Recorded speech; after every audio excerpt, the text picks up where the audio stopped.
Moi, ma voiture, je ne l'ai pas achetée cher, elle était déjà un peu kilométrée, je l'ai payé 14 000 euros.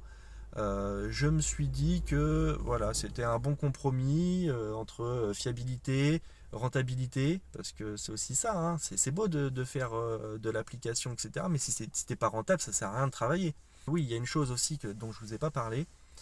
Votre véhicule, quand vous l'achetez et que vous avez une aide de l'État, vous avez un certain temps et un certain kilométrage où vous ne pouvez pas revendre votre véhicule. J'avais une vieille voiture, j'avais une R5. Je roulais en R5, voilà, je me faisais plaisir avec ça.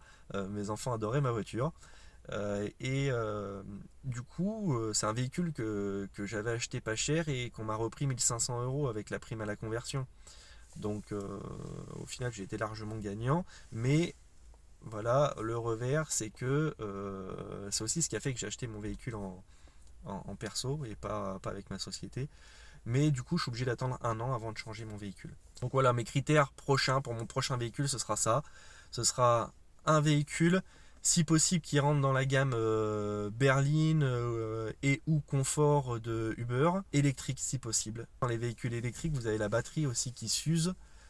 Si c'est pour acheter un véhicule et il va falloir racheter une batterie, ça vaut pas le coup. Donc j'achèterai un véhicule sûrement faiblement kilométré. Comme ça, j'aurai quand même déjà la décote de ne pas acheter un véhicule neuf. Parce que quand vous achetez un véhicule neuf, vous savez, vous sortez du garage tout de suite, vous avez perdu 20% de la valeur de votre véhicule. Puis, je me dis qu'avec un véhicule de plus haut de gamme, j'arriverai plus facilement à avoir des clients privés.